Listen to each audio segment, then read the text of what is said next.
Well, hello.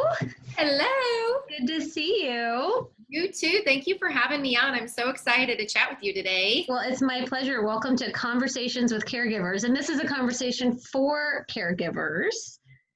So, why don't you introduce yourself and tell us a little bit about what you do? Absolutely. So my name is Nikki Wulff, born and raised here in Omaha, and I own my own company called Assisted Living Locators of Greater Omaha. And what I do in a nutshell is I help families through what I call the maze of healthcare. Mm, So whether it be they are currently at home, maybe your loved one is in the hospital or they're in rehab or they're in the emergency room. How do we navigate this, what I call kind of heartache and this mess, and where do they go next? So not only do I help with maybe referring to a rehab facility or a skilled nursing facility, but also to refer to an in-home care company that maybe can help them stay at home safely upon leaving the hospital. And then ultimately what I do is I partner with communities in the area. So independent living, assisted living, and memory care, all the way to skilled nursing home care. And I help people identify and I say avoid the Google of the world yeah. and just help reduce that stress and give recommendations on places. And my service is actually at no cost to the family or to the caregiver. Wow, that's amazing. So, how do you get paid? Yep. So I'm very transparent on how the process works. So I would say the first half of what I told you, I just do completely at no cost. So whether Mhm. it be a recommendation, setting up interviews, facilitating a family meeting, just to kind of get everyone on the same page, everything to the family is no cost. Where I do get paid is by the actual community, or what I say, the end user. Where Mm, your loved one or your mom may end up living, they actually pay me. So I have contracts with those communities to pay me what they call a referral fee. And so with that being said, I also explain it's totally legal.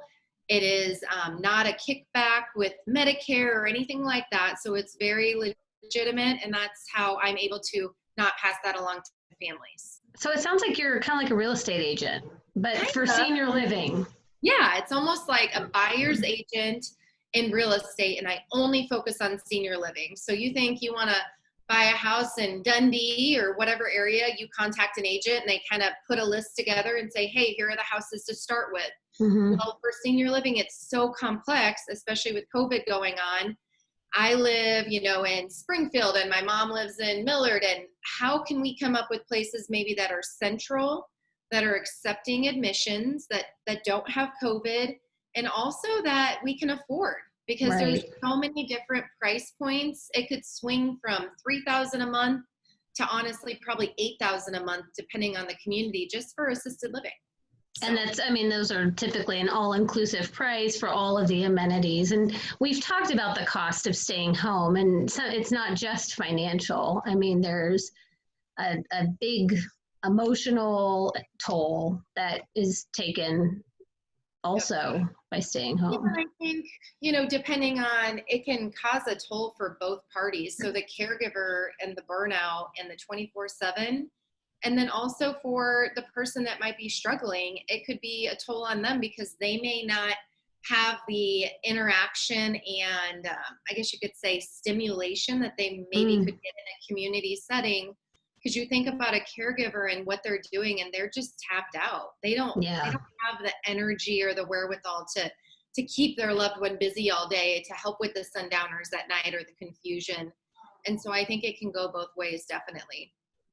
I think one of the things that I've heard quite a bit, I'm in several support groups for caregivers online, and people struggle to know when is it time because the caregiver is exhausted. They feel like the parent is declining, and they just get to be at this point like a crossroads. They don't know what to do anymore. So how, as you've worked with families, how do you help them navigate if it's time and when it's time? That's a good question. And I always preface it with, it's whatever you decide is that moment, or that, I guess you could say, something that happens or occurs. Mm, And so for some people, it's when mom or dad is not able to go to the bathroom on their own. This is my cutoff. And Right. sometimes you need to have that for yourself, because I have heard some spouses, whether they be female or male, like, that's where I can't do it anymore. Right. Or maybe it's the first time that my loved one wanders and my neighbor finds them around the corner. This is it, which I wouldn't recommend that, but I'm saying these are some things that have happened to where it's kind of the worst of the worst. But I Right. think honestly, the first thing to determine is who's involved in the decision, and having that very first, I always say, planting the seed conversation, Hmm. which I'm more than happy to have with anyone, whether it be phone, coffee, Zoom, whatever they're comfortable with, to talk about even just the landscape of senior living and what might be appropriate. And it never hurts to kind of just put your feelers out there, talk about it, so you know that if and when a crisis occurs, which is typically what happens in my world, is I get the crisis, but I love the ones that I've already talked to maybe a year ago, and they're like, Nikki, we already did our research and we're ready to pull the trigger, and we have to move forward. Right. So I kind of did come up with, a list of things that I've seen very commonly that I would say, when is it time? And Okay. for me, when I think it's really time is when your loved one or whoever you're caring for is having multiple things happening, and it could be frequent falls, because the number one reason of senior really death is from a fall. Wow. And so I know there's a figure out there, and I'd be making it up like the percentage, but if you actually break your hip and you're over the age of 90, I think the average lifespan after that is like 16 months. Wow. So they're just not the same, whether it be the anesthesia and it kind of causes the memory fog, and they're never the same. I know my grandfather had a bypass surgery, and ever since then, it's just been different Hmm. in terms of, that mental state and the cognitive awareness and things like that. So frequent falls, frequent ER visits, folks that experience dementia and Alzheimer's that are very paranoid and they're calling 911, or they're thinking they're having heart attacks. I have a client of mine and their family that happens almost once a week. And so it's getting to the point where it's not really, if they're not safe in their environment and they're not able to make their needs known, I think that's a really big indicator that something needs to change. If you find that as a caregiver that you're feeling extremely stressed out and you're no longer able to live your life as you see would be somewhat normal and good for your own mental health, I think it's time to start looking. And I think the hardest thing for a caregiver, which I'm sure you speak with, your clients about, is it's okay.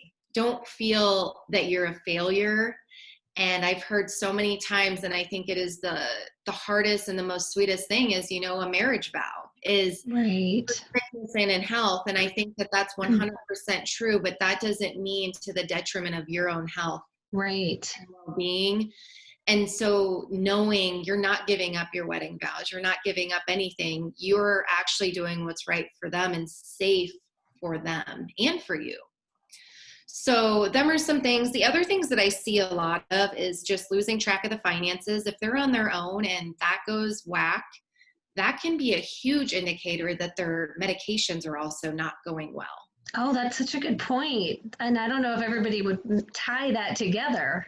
Yes. So if you think about just people will notice in different ways, whether it be the bank calls the power of attorney and says, hey, your mom's in here 3 times a day, or calling us, or the financial advisor is like, they're just not understanding what's going on.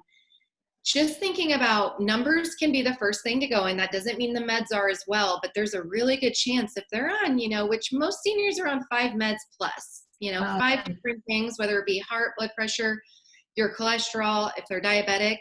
And if you start messing that up, that is where, honestly, it's going to go crazy with the falls. And the falls will 100% start happening. So with that being said, it's just something that you really need to keep an eye on. The other thing that I find is nutrition. Okay. And if you notice a weight loss, if you notice that they're going out to eat for every meal, or maybe only eating out once a day, that's not good for anyone to eat once a day. Right. And so just really kind of keeping an eye on that. But I think them are really good indicators. And I think having other people outside of the caregiver, because if you're around someone every day, you may not notice they're losing weight. honestly. You just think about Right. people you're around. And so having your family involved, and I know things are so weird during COVID and you may not notice, but having extra eyes and ears and taking them to the doctor and getting their checkups, but noticing those small little things are really going to be important for knowing if it's time. And I think most of the time people really do know. It's the denial is really hard to know Right. what's right. And then one thing, and I'll kind of wrap up on that piece, is it's okay to make a decision on someone's behalf if they're not able to make their own sound decision. And I run into that a lot, even with adult children, also with spouses where they say they don't want to move. They want to stay in their own home, and you want to respect their wishes. And I 100% understand that. But if it is the detriment of their own safety and their own well-being, unfortunately, you have to take over that decision making and know that they're not making sound, rational decisions. And it's such a hard thing for anyone to do. But I hear time and time again adult children saying, well, they don't want to move and they don't agree to it. And I say they're probably never going to. Right. That's a sad reality too, is sometimes you literally have to flip those roles and take over that decision making, and it's hard. Well, it is hard. And I think, when people are putting their POA paperwork, when they're actually taking care of that, then that is the concept is you've selected someone that you trust and that is going to help you and help execute decisions that need to be made in your best interest. So I think that it's just we don't want to strip away all the power, and the control of the people that we're taking care of. But like you said, if it's a major health issue, like if they're only eating I call it the peanut butter cracker phase. If you come over and they're only eating peanut butter crackers, or if they're living with you and now they're declining and you're declining, or if it's a safety issue where they've walked out the front door and they're not exactly sure how to get back, those are really big indicators that it's time, like you said, for a change. And obviously, we've talked about, and you've helped facilitate, maybe home health is the first step, or maybe there's some other intermediary step that people can take before making that leap. But it's so important to have a quality of life. Yep. And, to the point from the beginning is maybe it does get to the point where someone isn't able to make their own decisions soundly. And if you plan far in advance, maybe they can identify where they would want to call home if they no longer are able to stay home. So then that wife or that adult child can honor their decision that they made maybe 2 years ago. Yes. So just kind of planning and even identifying what place might be a good fit for mom or dad based on the way they grew up and what area of town they want to be in and what their budget is. So I always encourage that. And to your point about home health is, you don't always have to be ready to move right now. If you just want someone that's a resource in the community, where I've literally probably met every single home care company owner or marketer and the hospice in these different areas, just to kind of help give some recommendations, I'm totally fine with doing that. Right.